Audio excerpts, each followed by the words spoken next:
العظیم۔ حاضرین کرام، قرآن مجید کے 30ویں پارے کی سورۃ الکوثر کی تلاوت کا شرف اس فقیر گناہگار نے حاصل کیا ہے۔ آج کے جمعۃ المبارک کا موضوع ہے رب کے لیے نماز اور قربانی۔ سورۃ الکوثر مکیہ ہے اور اس میں اللہ تبارک و تعالی جل شانہ و من والو نے اپنے پاک حبیب و محبوب صلی اللہ علیہ وآلہ وسلم کی شان اقدس کا ذکر فرمایا ہے۔ قرآن مجید کی مختصر ترین سورہ یہ سورہ کوثر ہے، صرف 3 آیات مبارکہ پر مشتمل ہے۔ اللہ عز و جل نے ارشاد فرمایا، اِنَّا اعطیناک الکوثر، اے محبوب بے شک ہم نے تمہیں بے شمار خوبیاں عطا فرمائیں، فصل لربک وانحر، تو تم اپنے رب کے لیے نماز پڑھو اور قربانی کرو، ان شأنک ھو الابتر، بے شک جو تمہارا دشمن ہے وہی ہر خیر سے محروم ہے۔ یہ سورۃ الکوثر اور اس کا ترجمہ آپ نے سماعت فرمایا۔ اب اس سورہ کوثر کی تشریح میں جو کچھ مفسرین نے، علماء نے ارشاد فرمایا ہے اس پر ہمیں توجہ کرنا ہے۔ پہلی آیت مبارکہ اِنَّا اعطیناک الکوثر، اے محبوب صلی اللہ علیہ وسلم ہم نے آپ کو بے شمار خوبیاں عطا فرمائیں۔ یہ پہلی آیت شریفہ ہی سرکار دو عالم مغفر بنی آدم صلی اللہ تعالی علیہ وآلہ وسلم کی بھرپور نعت شریفہ ہے۔ نعت اس لیے کہتے ہیں اس آیت شریفہ میں کہ نعت کا معنی ہے اللہ کے رسول کی تعریف۔ جب کوئی نعت پڑھتا ہے یا کوئی نعت سنتا ہے تو اس کا معنی ہے وہ رسول اللہ صلی اللہ تعالی علیہ وسلم کی نعت پڑھ رہا ہے اور نعت سن رہا ہے۔ تعریف رسول پاک صلی اللہ علیہ وسلم کی، اس کو نعت کہتے ہیں۔ یوں تو پورا قرآن حضور کی نعت شریفہ ہے، جگہ جگہ جس آیت مبارکہ میں رسول اللہ صلی اللہ علیہ وسلم کی تعریف ہے وہ نعت ہے، اور وہ نعت کس نے پڑھی ہے؟ اللہ نے۔ ایک نعت اللہ کے بندے پڑھتے ہیں ہم جیسے، اور ایک نعت خود اللہ پڑھ رہا ہے۔ کیوں؟ کہ قرآن کلام الہی ہے، تو جہاں جہاں حضور اکرم صلی اللہ علیہ وسلم کی تعریف نظر آتی ہے وہ اللہ کی طرف سے ہو رہی ہے، اور ظاہر ہے کہ جو تعریف اور جو نعت خدا اللہ پڑھ رہا ہے وہ سب سے بڑھ کر ہے۔ جو مدح، جو تعریف اللہ فرما رہا ہے، ویسی تعریف کون کرے؟ تو اس سے معلوم ہوا کہ نعت شریفہ ایک افضل عمل ہے جو قرآن سے ملا ہوا ہے، اگر صدق دل سے کیا جائے، حسن نیت سے کی جائے، نعت پڑھنے والا نعت پڑھتے ہوئے صدق و عشق میں ڈوب جائے تو وہ نعت ہے۔ تو اس پہلی آیہ مبارکہ میں باری تعالیٰ نے فرمایا انا، بے شک، اعطیناک الکوثر، ہم نے آپ کو بے شمار خوبیاں عطا فرمائی۔ کوثر کا ایک معنی خیر کثیر، یعنی بہت سی بھلائیاں، بہت سی خوبیاں، بہت سی صفات، اتنی بے شمار خوبیاں اللہ نے حضور کو عطا فرمائی کہ جن کا شمار اور جن کا احاطہ اللہ کی مخلوق نہیں کر سکتی۔ اگر آپ گننے بیٹھیں حضور کی خوبیاں، اس میں معجزات بھی ہیں، اس میں حضور اکرم علیہ الصلوۃ والسلام کی شان بھی ہے، واقعات بھی ہیں، واقعات عظیمہ، تو آپ شمار نہیں کر سکتے، احاطہ نہیں کر سکتے، بے شمار۔ کس نے عطا کی؟ اللہ فرما رہا ہے ہم نے عطا کی آپ کو، اعطیناکا فرمایا، ہم نے آپ کو عطا کی۔ عطا ہے، اعطینا سے مراد عطا، اور عطا جب آتا ہے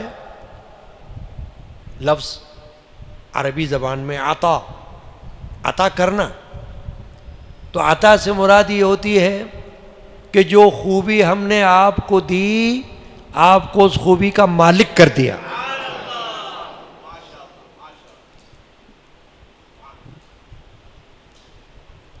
مالک بنا دیا، یعنی آپ کی ملکیت کر دیا، اس خوبی کے آپ مالک ہو گئے۔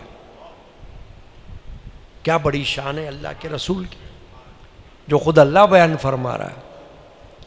اسی لیے تو علماء فرماتے ہیں کہ امتیوں کو، امت محمد رسول اللہ کو فخر ہونا چاہیے اور شکر کرنا چاہیے کہ اللہ نے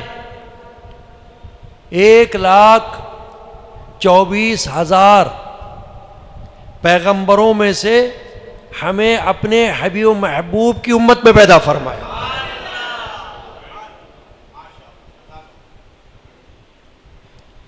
اتنے پیغمبر آئے، اتنے نبی آئے، اتنے رسول آئے، ہم اس اعتبار سے خوش نصیب ہیں کہ ہمیں اللہ تعالیٰ نے سب سے افضل، نبیوں کے امام، رسولوں کے سردار، رحمت العالمین، خاتم النبیین، شافع المذنبین، اپنے حبیب و محبوب کی امت میں بنایا ہے۔ تو خود نبی رسول کی شان کیا ہوگی؟ چنانچہ ایک معنی اس کا یہ ہوا کہ حبیب، اے محبوب، بے شک ہم نے آپ کو بے شمار خوبیاں عطا فرمائی ہیں، جیسا کہ میں نے کہا کہ آپ شمار نہیں کر سکتے۔ ہر چھوٹی خوبی، ہر بڑی خوبی، ہر کھلی خوبی، ہر چھپی خوبی، بہت ساری خوبیاں ہیں۔ اور ایک معنی کیا ہے؟ انا اعطیناک الکوثر، حدیث پاک میں ہے، حضرت انس رضی اللہ تعالی عنہ سے حدیث روایت ہے کہ نبی اکرم صلی اللہ علیہ وسلم تشریف فرما تھے اور ہم بھی آپ کے سامنے بیٹھے ہوئے تھے۔ نبی پاک صلی اللہ علیہ وسلم نے اپنی نظر مبارک چشم مبارک کو بند کر لیا، جیسے اونگ آئی، اور پھر آپ نے آنکھیں کھولی. آپ نے چشمان مبارک کھولی تو فرمایا اے صحابہ، ابھی مجھ پر ایک سورت نازل ہوئی ہے، وہ سورہ کوثر ہے. اس میں اللہ نے مجھ سے یہ فرمایا ہے کہ ہم نے آپ کو کوثر عطا کیا ہے. اور کوثر حضور نے فرمایا کہ وہ ایک نہر ہے جنت میں، ایک پانی کی نہر ہے جس کا پانی سفید، برف سے بھی زیادہ ٹھنڈا اور صاف شفاف وہ نہر ہے جس سے اللہ کے فضل و کرم سے میں اپنی امت کو سیراب کروں گا. امتی، وہ نہر سے پانی آئے گا میدان محشر میں، حوض کوثر میں، اور وہاں سے سرکار دو عالم مغفر بنی آدم صلی اللہ تعالی علیہ وآلہ وسلم امتیوں کو، پیاسوں کو سیراب فرمائیں گے. کیا شان ہے! اسی لیے آپ کو مالک کوثر کہا جاتا ہے. یہ جو آپ کو نہر اللہ نے عطا فرمائی، یہ کسی اور نبی کے حصے میں نہیں آئی، کسی اور رسول کے حصے میں نہیں آئی.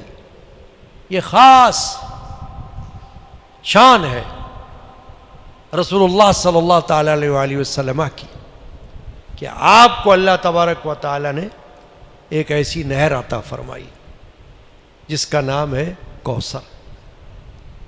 تو اب جو بے شمار خوبیاں ہم کہہ سکتے ہیں کہ اللہ نے اپنے حبیب کو عطا فرمائی، انہی میں سے ایک خوبی یہ حوض کوثر ہے، نہر کوثر ہے. اور بے شمار خوبیاں، اور انہی کے ساتھ ساتھ یہ ایک ایسی پانی کی نہر کہ جس کا پانی اتنا ٹھنڈا، اتنا میٹھا، اتنا صاف، اتنا سفید کہ جس کی مثال مل نہیں سکتی. چنانچہ انا آتینا کل کوثر، تو اس میں ساری خوبیاں جو بھی ہو سکتی وہ آ گئی. اب اس سے یہ بھی معلوم ہو گیا کہ جتنے نبی اور رسول اللہ تبارک و تعالی نے دنیا میں آپ سے قبل بھیجے، تو آپ کی خوبیوں میں یہ بات بھی شامل ہے کہ آپ کو تمام انبیاء کا سردار بنا کر بھیجا، تمام رسولوں کا امام بنا کر بھیجا. یہ خوبی ہے نا. حضور تشریف لائے سب سے آخر میں، اور جتنے انبیاء آئے وہ سب پہلے آ گئے، ایک کے بعد ایک، یک کے بعد دیگرے، مگر محمد صلی اللہ تعالی علیہ وآلہ وسلم آخری نبی بن کر آئے، آخری رسول بن کر آئے. مگر یہ آخری نبی رسول بن کر آنا، یہ بھی آپ کی خوبی ہے، اس میں بھی آپ کی شان ہے. کیا آپ کے آنے کے بعد باری تعالیٰ نے نبیوں کی آمد کا سلسلہ بند کر دیا، رسولوں کا بھیجنا بند کر دیا. یہی عقید ختم نبوت ہے، اور اسی پر مسلمان کا ایمان ہے. جس کا اس پر ایمان نہ ہو وہ مسلمان نہیں ہے، وہ کافر ہے. تو عقید ختم نبوت بڑا اہم عقیدہ ہے. انا آتینا کل کوثر، ہم نے آپ کو اے محبوب بے شمار خوبیاں عطا فرمائی. اسی طرح ایک جگہ سورہ الم نشرح میں اللہ نے فرمایا ورفعنا لک ذکرک، ہم نے آپ کے لیے آپ کے ذکر کو بلند کر دیا ہے. اس پر غور کرنا ہے. انا آتینا ہم نے آپ کو عطا کیا، ورفعنا ہم نے بلند کیا، تاکہ لوگوں کو یہ معلوم ہو جائے کہ جب اللہ تعالی اپنی جانب کسی عطا کو منسوب کر دے تو اس کا مطلب یہ ہوگا کہ اب کوئی اس عطا کو اور اس خوبی کو نہ مٹا سکتا ہے نہ کم کر سکتا ہے۔ کیوں؟ کہ وہ خوبی اور وہ شان اللہ نے بلند کی ہے۔ جہاں اللہ کا معاملہ آ جائے کسی اور کا عمل دخل وہاں ہو نہیں سکتا۔ اب آگے کیا فرمایا؟ اگلی آیت، دوسری آیت، فصلی لربک وانحر، یہ آج کے جمعے کا موضوع ہے، رب کے لیے نماز اور رب کے لیے قربانی۔ فصلی لربک وانحر، تو آپ اے محبوب صلی اللہ علیہ وسلم اپنے رب کے لیے نماز پڑھو اور قربانی کرو۔ اب اس میں جو بات معلوم ہو رہی وہ یہ ہو رہی ہے کہ جس رب نے آپ کو یہ شان اور یہ خوبیاں عطا فرمائیں تو آپ کی عبادت اسی کے لیے ہے، برخلاف بت پرستوں کے، برخلاف مشرکین کے، کفار کے۔ ان کی عبادات کا محور و مرکز صرف اللہ کی ذات نہیں ہے۔ جہاں بتوں کی بات آتی ہے تو کوئی ایک بت تو ہے نہیں، ہر چیز کا الگ انہوں نے معبود بنا دیا ہوا ہے، فلاں کا معبود الگ، فلاں چیز کا معبود الگ، اس کی عبادت، اس کی عبادت، اس کی عبادت۔ اللہ نے اپنے حبیب محبوب سے فرمایا کہ آپ تو وہ ہیں کہ آپ کی عبادت صرف آپ کے رب کے لیے ہے بس۔ اور جتنے بندے جو دائرہ اسلام میں داخل ہیں ان سب کی عبادت صرف رب واحد کے لیے، اور وہ اللہ ہے۔ دنیا کا اور کوئی مذہب، کوئی ریلیجن سوائے اسلام کے ایسا نہیں ہے جو خالص اللہ کی عبادت پر ہو، خالص اللہ کی عبادت۔ مسلمان ہے جو ہر نماز کے بعد یہ کہتا ہے لا الہ الا اللہ، کوئی معبود نہیں ہے سوائے اللہ کے، کوئی عبادت کے لائق نہیں سوائے اللہ کے، یہ مسلمان کہتا ہے۔ کوئی اور مذہب والا ایسا مظاہرہ نہیں کرتا، کہیں کفر ہے، کہیں شرک ہے۔ دین خالص دین اسلام ہے، اسی لیے تو اللہ نے پسند فرمایا اس کو، ان الدین عند اللہ الاسلام، قرآن میں فرمایا کہ اللہ کے نزدیک پسندیدہ دین صرف اسلام ہے۔ اللہ کو وہی پسند ہے اور وہی قبول ہے۔ دنیا میں کوئی بندہ کوئی اور دین لے کر آ جائے، اللہ کو پسند نہیں، نہ اللہ کو قبول ہے۔ کرے وہ اپنے دین کی عبادت کرتا رہے، لیکن اللہ کو جو عبادت پسند ہے وہ اپنی عبادت۔ فصلی لربک، کہ اے حبیب محبوب یہ کفار، یہ مشرکین قسم قسم کے بتوں کی عبادت میں لگے ہوئے ہیں، ان کے چھوڑ دو، ان کی طرف سے آپ اپنا رخ انور پھیر لیں۔ آپ جو نماز پڑھیں تو اپنے رب کے لیے پڑھیں۔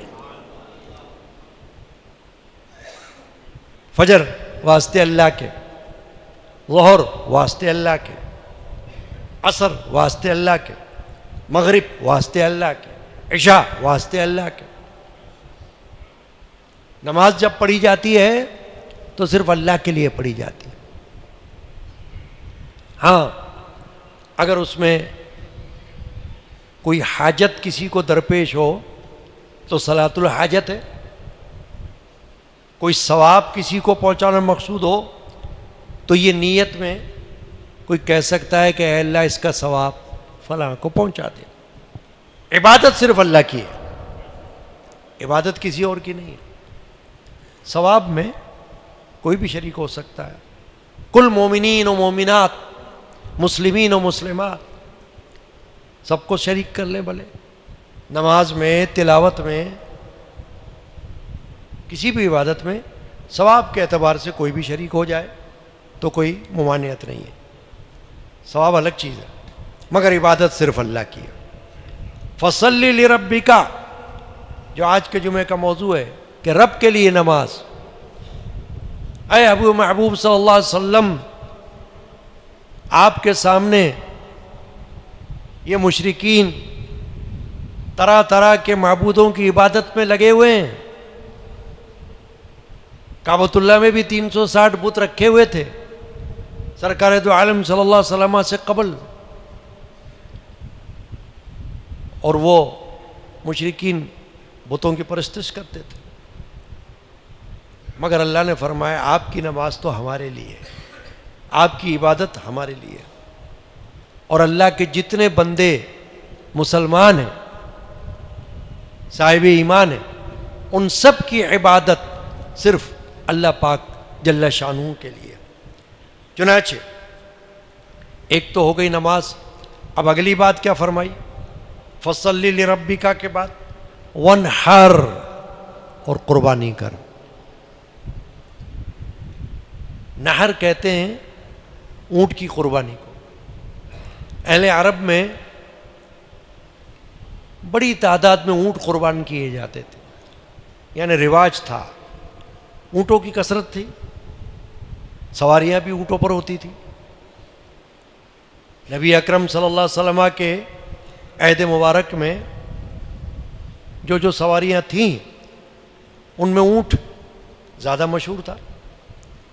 اونٹ، گھوڑے، خچر، گدھے، یہ تھی سواریاں.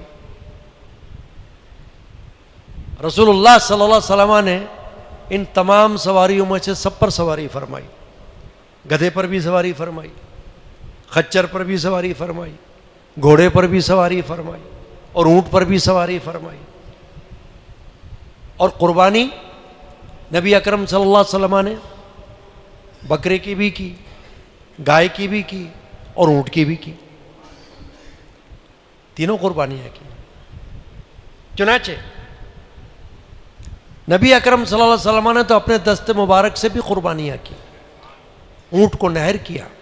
نہر یعنی کھڑا کر کے اونٹ کو اور نیزہ مارا جاتا ہے جس سے اس کا خون بہتا ہے اور پھر اس کا گوشت تیار کیا جاتا ہے. یہ اونٹ کی قربانی کا طریقہ ہے. قرآن مجید میں اور جگہ بھی اللہ تعالیٰ نے اس قربانی کا ذکر کیا ہے، ایک سے زیادہ جگہوں میں، اور اونٹ کی قربانی کا بھی ذکر کیا. تو فرمایا کہ یہ جو آپ کی نماز ہے اے میرے محبوب، یہ بھی اللہ کے لیے، اور یہ جو آپ کی قربانیاں ہیں یہ بھی اللہ کے لیے. نظر جو ہوتی ہے وہ صرف اللہ کے لیے ہوتی ہے، یہ بھی یاد رکھنے کی بات ہے. شرعی نظر جس کو ہم کہتے ہیں نا، ایک ہوتی ہے عرفی نظر. عرفی نظر یہ ہوتی ہے کہ آپ کسی کو کوئی نذرانہ پیش کر رہے ہیں تو کہہ رہے ہیں کہ یہ آپ کی نظر کر رہا ہوں، یہ عرفی نظر ہے. اور شرعی نظر یہ ہے کہ آپ قربانی کر رہے ہو، آپ کوئی منت مان رہے ہو، وہ شرعی نظر ہے، شرعی منت ہے. شرعی منت صرف اللہ کے لیے ہوتی ہے اور عبادت کے طریقے پر ہوتی ہے. جیسے کوئی منت مان لے کہ میرا یہ فلاں جائز کام اے اللہ تو فرما دے تو میں 2 رکعت نماز پڑھوں گا، یہ منت ہو گئی، یہ شرعی نظر ہو گئی. یا میں روزہ رکھوں گا، یہ شرعی نظر ہو گئی. یا میں تیری راہ میں کوئی جانور قربان کروں گا، یہ شرعی نظر ہو گئی. تو قربانی جب بھی ہوتی ہے وہ اللہ ہی کے نام پر ہوتی ہے، چاہے وہ عقیقے میں ہو، چاہے وہ ولیمے کی ہو، چاہے وہ ایصال ثواب کی ہو، چاہے وہ عید الاضحیٰ کی ہو. یہ بات یاد رکھنے کے قابل ہے. ہوتی وہ اللہ کے لیے، اس میں پھر نیتیں الگ الگ آ جاتی ہیں.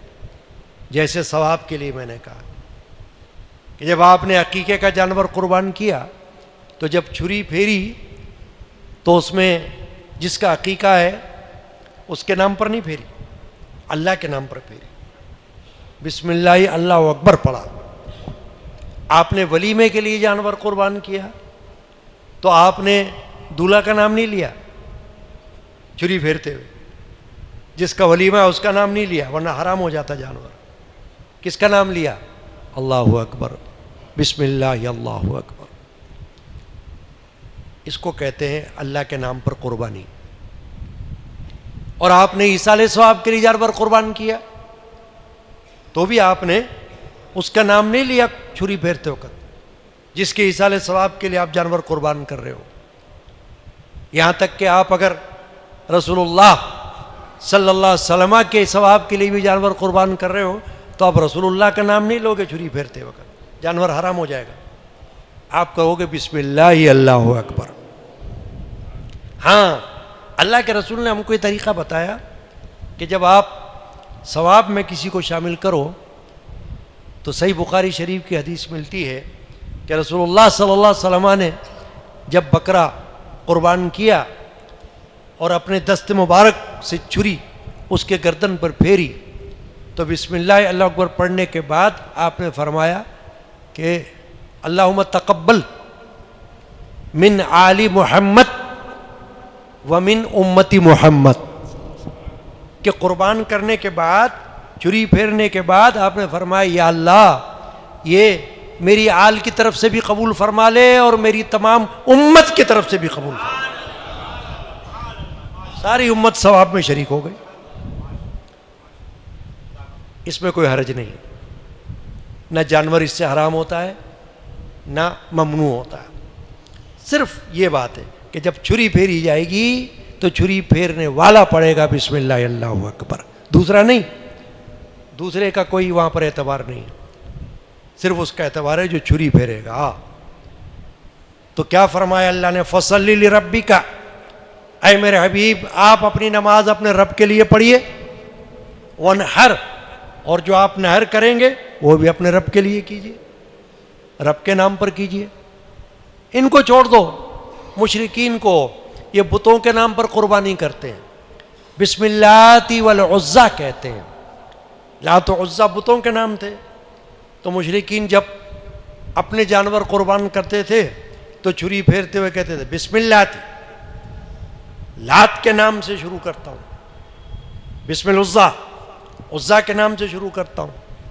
تو اللہ تعالیٰ نے یہ صورت نازل فرمائی اور اس میں فرمایا کہ آپ کی قربانی تو اللہ کے نام پر ہے، پھر اس میں ثواب الگ چیز ہے اور جو نیتیں آ جائیں گی وہ الگ چیز ہے، مگر قربانی اللہ کے نام پر ہے. اِنَّ شَانِئَكَ هُوَ الْأَبْتَرُ، اب یہ آخری آیت شریفہ ہے، یہ بہت بڑی شان ہے اللہ کی. کیا فرمایا اللہ نے؟ بے شک جو آپ کا دشمن ہے وہ ابتر ہے. اِنَّ شَانِئَكَ هُوَ الْأَبْتَرُ، یہ ایسی سورہ ہے جو بہت سے لوگوں کو یاد ہوتی ہے کیونکہ چھوٹی ہے نا، سب سے مختصر سورہ ہے قرآن کی، تو اکثر نمازوں میں یہ صورتیں پڑھی جاتی ہیں، سورۃ الکوثر. اب آخر میں جو اللہ نے فرمایا اس کا شان نزول کیا ہے؟ نبی پاک صلی اللہ علیہ وسلم کے اولاد نرینہ کوئی جوان نہیں ہوئی. حضرت قاسم سب سے بڑے بیٹے ہیں حضور کے، شہزادے، سب سے بڑے شہزادے، جوان نہیں ہوئے، فوت ہو گئے بچپن میں. حضرت عبداللہ جوان نہیں ہوئے، بچپن میں فوت ہو گئے. حضرت ابراہیم جوان نہیں ہوئے، بچپن میں فوت ہو گئے. کفار مشرکین نے جب یہ دیکھا کہ یہ محمد جو اپنے آپ کو نبی کہتے ہیں اور رسول کہتے ہیں، ان کی جو اولاد اللہ نے ان کو دی ہے اور پیدا ہوئی ہے اولاد نرینہ، یہ تو کوئی بھی نہیں رہی. ابراہیم بھی فوت ہو گئے، قاسم بھی فوت ہو گئے. انہی قاسم کی وجہ سے حضور کی کنیت ابو القاسم، ابو القاسم کہا جاتا ہے نا حضور کو، کیونکہ بڑے بیٹے ہیں تو اکثر کنیت جو ہوتی ہے وہ بڑے بیٹے پر ہوتی ہے، تو حضور کی کنیت ابو القاسم. اب جب وہ فوت ہوئے تو وہ جاہلوں نے یہ کہا کہ اب ان کی اولاد نرینہ نہیں ہے نا، ان کا نام لیوا اب نہیں رہے گا کوئی، معاذ اللہ۔ تو اللہ تعالیٰ کو جلال آیا اس بات پر کہ یہ تو توہین ہے میرے نبی کی، میرے رسول کی، کہ ان کا نام لیوا کوئی نہیں ہوگا۔ تو اللہ تبارک و تعالیٰ نے سورت نازل فرمائی اور اس میں یہ آیت نازل فرمائی اور فرمایا انا شانیہ کا ابتر، اے رسول آپ غم نہیں کرنا، آپ کی اولاد نرینہ فوت ہو گئی یہ اللہ کی مرضی اور حکمت ہے۔ آپ کی اولاد، روحانی اولاد اور آپ کی وہ اولاد جو آپ کے اہل بیت میں، وہ قیامت تک چلتی رہے گی۔ آپ کا دشمن، آپ کا برا چاہنے والا، وہ مقطوع نسل ہو جائے گا، کیونکہ ابتر کا معنی ہوتا ہے جس کی نسل ختم ہو جائے، مقطوع نسل کٹ جائے۔